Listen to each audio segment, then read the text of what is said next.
and enthusiasm. US announces trade deal with China following Geneva talks. And India finishes its campaign with 7 medals, including 2 gold, at Archery World Cup Stage 2 in Shanghai, China. And with that, we end the morning news. Have a nice day.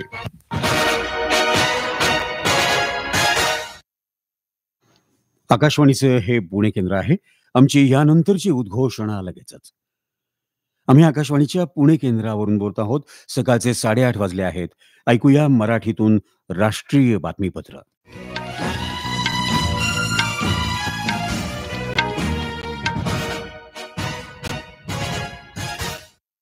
Akashvani, Yogesh Rangnekar आपल्याला बातम्या देत आहे. ठळक बातम्या. Operation सिंदूरमध्ये 100हून अधिक दहशतवादी ठार. दहशतवादी तळ उद्ध्वस्त करणं हेच लक्ष्य असल्याचं लष्कराचं प्रतिपादन. ऑपरेशन सिंदूर दहशतवादाविरोधातल्या भारताच्या जबरदस्त इच्छाशक्तीचं प्रतीक. संरक्षण मंत्र्यांचं प्रतिपादन. राष्ट्रीय तपास संस्थेकडून खलिस्तानी दहशतवाद्याला बिहारमधून अटक. आणि खेलो इंडियात महाराष्ट्राचा डंका. 30 सुवर्णपदकांसह 80 पदकांची कमाई.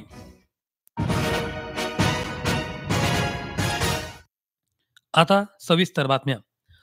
पहलगाम दहशतवादी हल्ल्यानंतर भारतानं ऑपरेशन सिंदूर अंतर्गत पाकिस्तानातल्या दहशतवादी तळांवर केलेल्या हल्ल्यात 100पेक्षा जास्त दहशतवादी ठार झाल्याची माहिती भारताच्या तिन्ही सैन्य दलांच्या प्रतिनिधींनी काल दिली. लष्करी कार्यवाही महासंचालक लेफ्टनंट जनरल राजीव घई, हवाई कार्यवाही महासंचालक एअर मार्शल AK भारती आणि नौदल कार्यवाही महासंचालक व्हाईस ॲडमिरल AN प्रमोद यांनी काल नवी दिल्लीत वार्ताहर परिषदेत भारताच्या हवाई हल्ल्याविषयी आणि त्यानंतरच्या घटनाक्रमाविषयीचे तपशील समोर ठेवले. ठार झालेल्या दहशतवाद्यांमध्ये कुख्यात दहशतवादी युसुफ अझहर, अब्दुल मलिक रौफ, मुदस्सीर अहमद यांचाही समावेश असल्याचं त्यांनी सांगितलं. ऑपरेशन सिंदूरचा उद्देश पाकिस्तानातले दहशतवादी तळ उद्ध्वस्त करणं हाच होता. ही बाब भारताच्या तिन्ही सैन्य दलांच्या प्रतिनिधींनी अधोरेखित केली. या हल्ल्यानंतर पाकिस्तानकडून नियंत्रण रेषेजवळ वारंवार झालेला गोळीबार, भारताच्या हद्दीत आलेले असंख्य ड्रोन्स, इतर तत्सम यंत्र यामुळे भारतानं स्वसंरक्षणासाठी आणि प्रत्युत्तरादाखल पाकिस्तानच्या सशस्त्र दलांच्या तळांना लक्ष्य केलं. या कारवाईत पाकिस्तानचे 35 ते 40 जवान मृत्युमुखी पडल्याचंही त्यांनी सांगितलं. दोन्ही देशांमध्ये झालेल्या शस्त्रसंधीनंतर काही तासातच पाकिस्ताननं पुन्हा सीमेपलीकडून गोळीबार केला. या पार्श्वभूमीवर लष्कर प्रमुख जनरल उपेंद्र द्विवेदी यांनी परिस्थितीचा आढावा घेतला असून पाकिस्ताननं पुन्हा शस्त्रसंधीचं उल्लंघन केल्यास त्याला चोख प्रत्युत्तर द्यायचं पूर्ण स्वातंत्र्य लष्कराला दिलं असल्याचंही लेफ्टनंट जनरल राजीव घई यांनी सांगितलं. भारतानं आतापर्यंत केलेल्या कोणत्याही कारवाईचा उद्देश पाकिस्तानी सशस्त्र दलांना किंवा नागरिकांना लक्ष्य करणं हा नव्हता, तर तिथले दहशतवादी तळ उद्ध्वस्त करणं हेच भारताचं लक्ष्य होतं, असं या तिन्ही अधिकाऱ्यांनी सांगितलं. दरम्यान भारताच्या लष्करी कार्यवाहीचे महासंचालक लेफ्टनंट जनरल राजीव घई आणि पाकिस्तानचे समपदस्थ आज दुपारी 12 वाजता दीर्घकालीन सामंजस्य कराराच्या दृष्टीनं चर्चा करणार आहेत. तत्पूर्वी शस्त्रसंधीच्या घोषणेनंतर केवळ 2 तासातच पाकिस्ताननं नियंत्रण रेषेपलीकडून गोळीबार आणि ड्रोन घुसखोरी करून उल्लंघन केल्याबद्दल नाराजी व्यक्त केली. ऑपरेशन सिंदूर ही केवळ लष्करी कारवाई नसून ती देशाची राजकीय, सामाजिक आणि धोरणात्मक इच्छाशक्तीचं प्रतीक असल्याचं संरक्षण मंत्री राजनाथ सिंग यांनी म्हटलं आहे. ही कारवाई दहशतवादाविरोधातल्या भारताच्या जबरदस्त इच्छाशक्तीचं तसंच लष्करी क्षमता आणि दृढनिश्चयाचं प्रतीक असल्याचं ते म्हणाले. लखनौ इथं ब्रह्मोस एरोस्पेस एकीकरण आणि परीक्षण सुविधेचं उद्घाटन काल राजनाथ सिंह यांच्या हस्ते दूरस्थ माध्यमातून झालं, त्यावेळी ते बोलत होते. भारत में आतंकवादी घटनाएं करने और कराने का क्या अंजाम होता है, ये पूरे विश्व ने उरी की घटना के बाद देखा, जब हमारी सेना ने पाकिस्तान में घुसकर सर्जिकल स्ट्राइक की.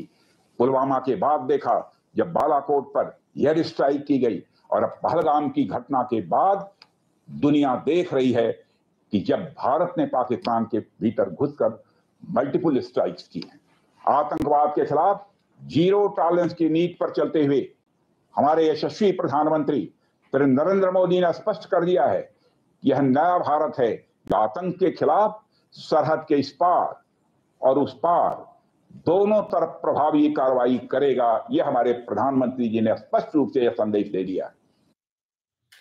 भारत पाकिस्तान दरम्यानचा तणाव, पाकिस्तान बरोबर जाहीर केलेली शस्त्रसंधी आणि या शस्त्रसंधीबाबत झालेल्या सामंजस्य कराराचं पाकिस्तानकडून वारंवार होत असलेलं उल्लंघन या सर्व घडामोडींच्या पार्श्वभूमीवर पंतप्रधान नरेंद्र मोदी यांनी कालही नवी दिल्लीतल्या निवासस्थानी महत्वाची बैठक घेतली. संरक्षण मंत्री राजनाथ सिंग, परराष्ट्र व्यवहार मंत्री डॉक्टर S. जयशंकर राष्ट्रीय सुरक्षा सल्लागार अजित डोभाल, सरसेनाध्यक्ष जनरल अनिल चौहान, लष्कर प्रमुख जनरल उपेंद्र द्विवेदी, वायुदल प्रमुख air chief marshal Amarpreet Singh आणि नौदल प्रमुख ॲडमिरल दिनेश त्रिपाठी या बैठकीला उपस्थित होते. दरम्यान काँग्रेसचे खासदार आणि विरोधी पक्षनेते राहुल गांधी यांनी पंतप्रधान नरेंद्र मोदी यांना पत्र लिहून तात्काळ संसदेचं विशेष अधिवेशन बोलावण्याची मागणी केली आहे. पहलगाम दहशतवादी हल्ला, ऑपरेशन सिंदूर आणि युद्धविराम या मुद्द्यांवर संसदेचं अधिवेशन बोलावण्याची विरोधी पक्षांची मागणी पुन्हा एकदा पत्राद्वारे मांडली आहे.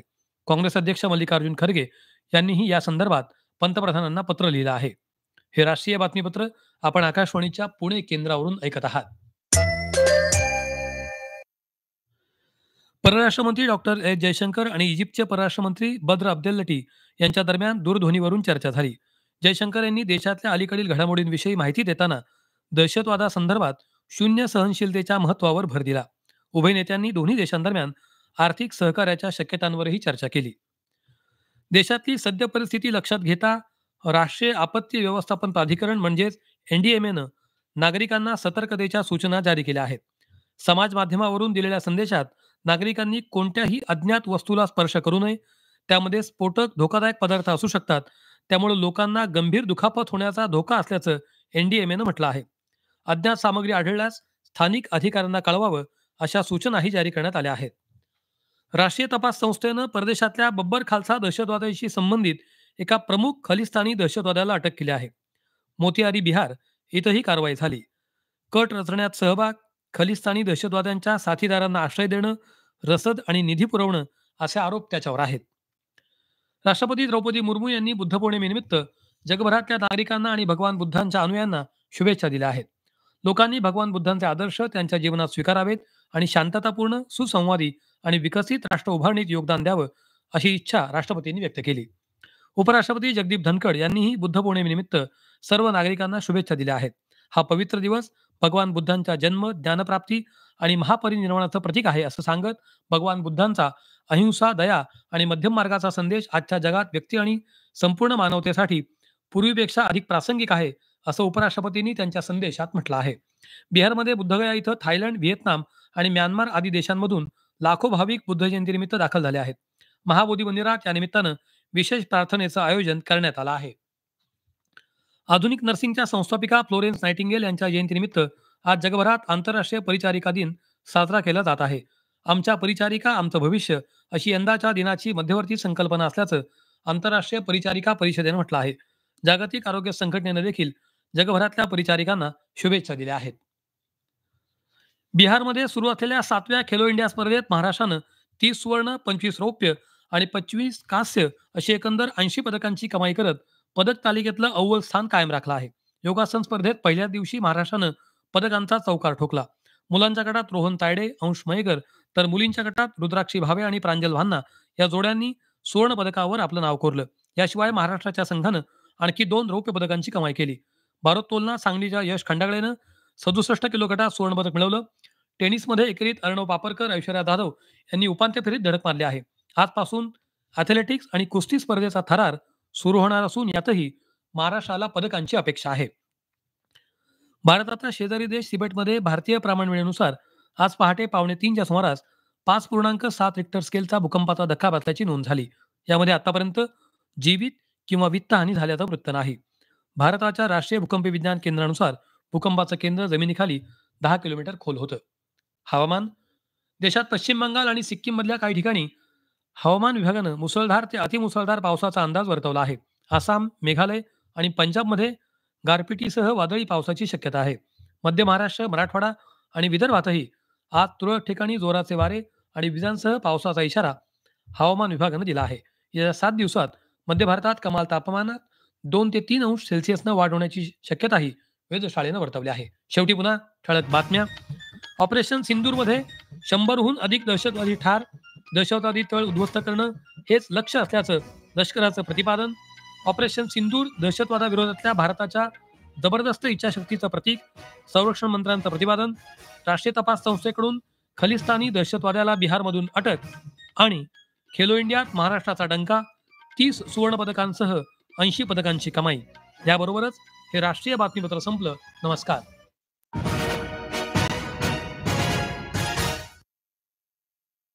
आमचा यानंतरचा कार्यक्रम थोड्याच वेळात.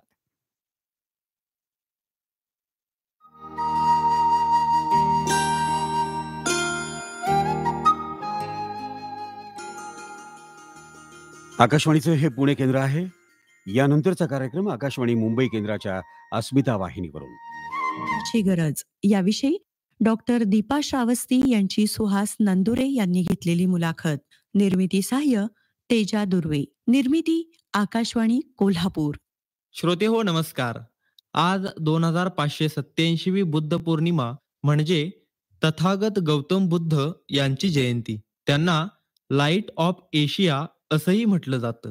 तथागत गौतम बुद्ध हे पहिले मनोवैज्ञानिक आणि वैज्ञानिक दृष्टिकोन असलेले तत्वज्ञानी जे जन्मले भारतात, परंतु त्यांचे विचार आणि तत्वज्ञान जगातील अनेक राष्ट्रांनी विशेषतः आशिया खंडातील बहुसंख्य देशांनी स्वीकारून जगात विकसित राष्ट्र होण्याचा मान मिळवला. तर काही देश झपाट्याने विकसित राष्ट्र बनण्याकडे वाटचाल करत आहेत. भारताला सुद्धा 2047 पर्यंत विकसित राष्ट्र बनवण्याचा आपला संकल्प आहे.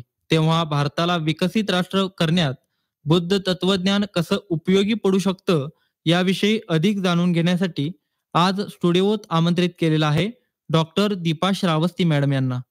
त्यांनी बुद्ध तत्वज्ञानामध्ये PhD संपादन केलेली असून त्या कोल्हापूर स्थित शिवाजी विद्यापीठ इथं डॉक्टर बाबासाहेब आंबेडकर अध्यासन केंद्रात अभ्यागत व्याख्याते म्हणून कार्यरत आहेत. मॅडम नमस्कार, आपलं स्टुडिओमध्ये स्वागत. धन्यवाद. नमस्कार. आपण मला